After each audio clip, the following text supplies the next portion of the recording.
Here's why retail's e-commerce disruption era is over. Today on Here's the Scoop. So retail is entering a new phase of stability after years of disruption. According to a new report from Colliers, while ongoing issues like tariffs, inflation, and fears of a recession are creating challenges, the major threat of e-commerce upending traditional retail has largely passed.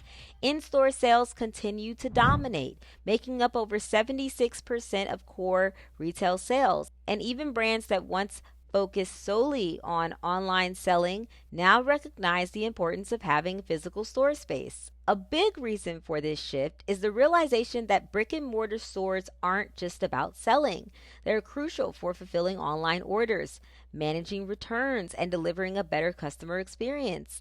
In fact, stores were involved in about 1/3 of all online retail orders in 2024, thanks to services like curbside pickup and ship from store. That number is expected to grow even more over the next 5 years. As returns from online shopping rise, projected to hit nearly $900 billion this year. These are returns, guys. Having physical stores helps retailers manage that process more efficiently. Yeah, I mean, this makes sense. I know everybody likes to think that everybody's just ordering from Amazon, but that's not true. A lot of people still do like to go to the stores. Of course, they like to return stuff at the stores. It's just easier that way, right? So, despite high profile bankruptcies and store closures from brands like Joann, Party City, and Big Lots, which we've all talked about on this channel, most of these closures are tied to operational issues, not the so called, quote, death of retail. In fact, many other companies, including international brands entering the U.S., are expanding rapidly.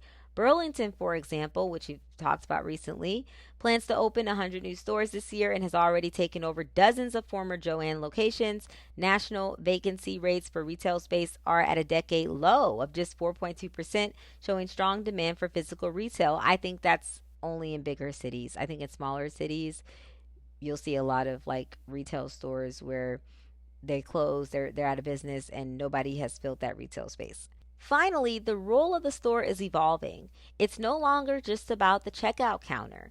It's about creating an immersive, engaging experience that connects with customers. From better design to digital tools, the retailers that win today are those that seamlessly integrate in-store and online strategies.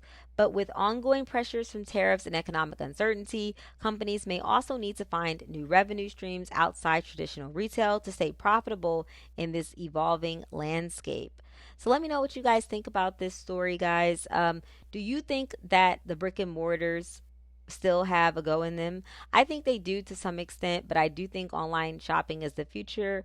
But online shopping at stores like Macy's, right? Like, or people like Macy's because they can buy it online, go return it back at the store.